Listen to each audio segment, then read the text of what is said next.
Ladies and gentlemen, we live in a society, a society where Star Wars is coming back.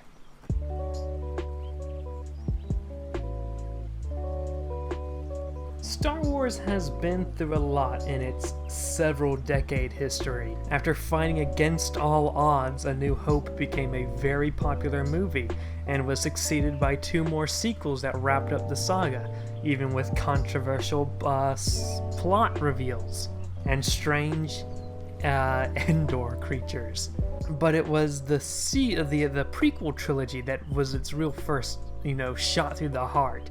The prequel trilogy's not so well received, although there is a change happening relatively recently where people are starting to love the prequels, although at the same time the audience that had gotten into Star Wars via the prequels because of their age are now growing up and participating in the discussion more, so you might have a little added nostalgia feature. I know the first Star Wars movie I saw in theaters was Revenge of the Sith. I think I saw episodes 4, 5, and 6 on the VHS box set first, and then Phantom Menace and Attack of the Clones on DVD before seeing Revenge of the Sith in theaters. So somehow I managed to watch them in that order. The concept of watching episode 1 after watching episode 6 was a strange concept. But anyway, next came the sequel trilogy, and Force Awakens was it had mixed reception, but the discussion around it wasn't all that bad. The Last Jedi. The Last Jedi was a huge turning point with the discussion towards discussions towards Star Wars, and The Last Jedi kind of brought Star Wars into this dark age. Movies like Solo were affected by how badly or how poorly The Last Jedi was received. I still haven't watched Solo because I was a big Star Wars fan. I wasn't going too in-depth with the expanded universe like a lot of Star Wars fans, but it's safe to say that I really like Star Wars. And when I watched The Last Jedi, it kind of sucked everything out of me. Like, I didn't feel anything towards Star Wars at that point. Like, all my investment, it just felt like all my investment was pointless to be invested in this universe. So I still haven't even seen Solo. But something changed, and that, my friends, you know it, I know it, the American people know it, The Mandalorian. The Mandalorian released on Disney Plus, and everyone watching The Mandalorian is watching it on Disney Plus.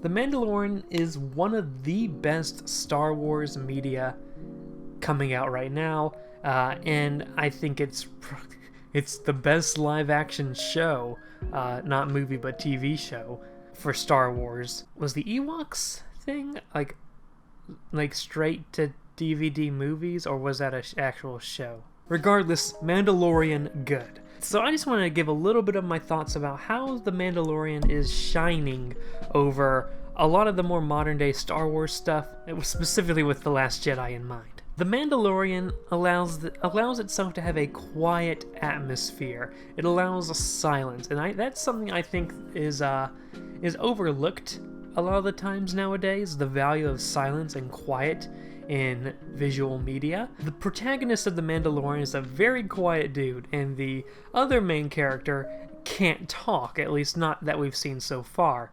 So, you kind of have to have a bit of silence. By having the silence, we really get to enjoy. It's almost like we're there with the Mandalorian and the Baby Yoda, enjoying the scenery of the Star Wars universe. Really taking a moment to look around at what's going on in town, and not having having maybe an obnoxious soundtrack as the camera's panning out over another shot of Tatooine with Jar Jar walking in the distance. Speaking of these scenic shots, the CGI and effects in The Mandalorian are about on par with the movies, if not on par with the movies, and even exceeding especially parts of the prequel trilogy with the CGI. CGI seems largely very realistic. A lot of practical effects are used, which is surprising. And I have no idea what sort of budget The Mandalorian's getting, but the budget for The Mandalorian looks like it, visually, just looking at it, it seems to have the same impact as the movies. Moving on, I want to talk about the characters of The Mandalorian, and ultimately the characters of The Mandalorian, mostly The Mandalorian and the child Yoda, are very enjoyable characters. The Mandalorian is, the strong silent type, but he doesn't take that characterization too far. He talks when you would expect a normal human, a quiet human, but a normal human to talk. And his voice isn't like out there crazy deep or anything. It's a realistic voice. The Mandalorian feels like, he's someone you could meet. He's supposedly, even though he gets beaten up in every episode, supposedly a very skilled warrior. But he seems to be somewhat humble. He's a bounty hunter, but not a full black morality jerk to everyone he faces. A very balanced, grounded character, which some would say isn't as prominent in The Last Jedi or the sequel trilogy. One thing I like to say about The Mandalorian is the love for the lore of Star Wars. The Mandalorian reminds me of Star Wars fan films in a lot of ways.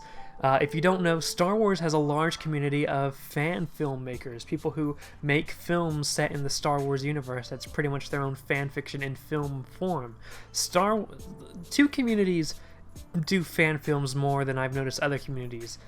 Star Wars and comic fans. There's a lot of fan films for those characters. And Star Wars fan filmmakers tend to typically try to stick to the canon of their universe and throw in as many references as humanly possible to the greater Star Wars universe. The Mandalorian has background features, Easter eggs, and references to other parts of the Star Wars canon galore, complete with using the ice cream maker thing in one of the episodes. So it feels like a fan film. That's a good thing because it has a movie-level budget. At least it looks that way because of how good the visuals are. And it's actually canon. So it feels like a canon, high-budget fan film, which is a good thing. One last thing I want to say about The Mandalorian is the Yoda dude. And I know that's technically a spoiler, but you can't escape it on the internet. This isn't the first time you've heard of the Baby Yoda. And if it is, I'm sorry. But a lot of people are looking at the Baby Yoda and questioning what's the difference between this and the Porgs from The Last Jedi? It's clearly a small little creature that's cute and made to appeal for children.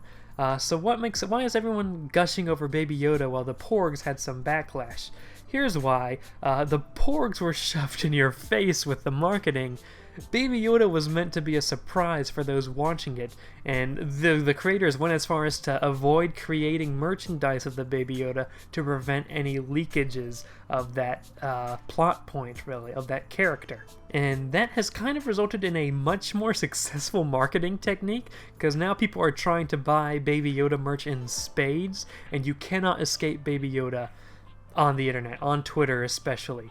And the Baby Yoda in a TV show is done mostly through practical effects that look very realistic, while the Porgs were clearly CGI, very clearly CGI, and felt kind of forced into the plot. They weren't so much in the plot, but forced into the scenes, I guess.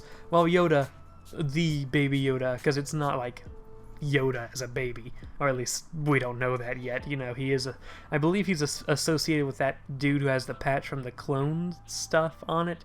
I don't know. Episode 5 came out recently. I haven't watched it yet. I've only watched episode 1 through 4, but yeah. Yeah, he fits into the plot much better than the Porgs did.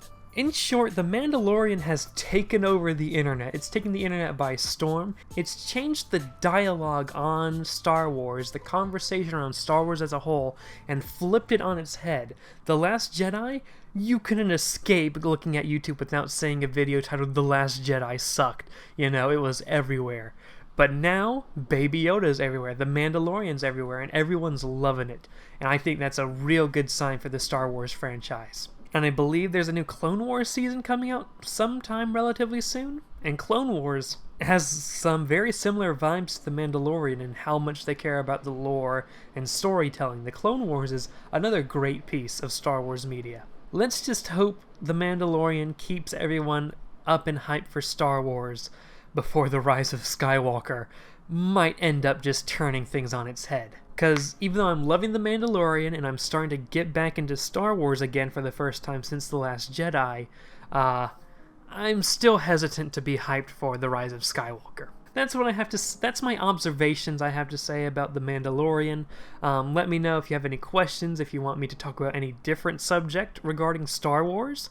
I have another Star Wars video in the works, so that might come out sometime soon. I really haven't talked about my love for Star Wars much on this channel. There's a lot of stuff that I really love that I really haven't talked on this channel much, so I'm trying to correct that a little bit. Digimon, I'm coming for you soon. If you enjoy videos like this, consider subscribing if you have not yet, and check out my Patreon and support me on Patreon if you want to help this channel continue on and, you know, hopefully reach better heights. All my social media links are in the description, including Twitter, Instagram, and Discord. And that about wraps it up. Thank you guys so much for watching. Have a great day, ladies and gentlemen.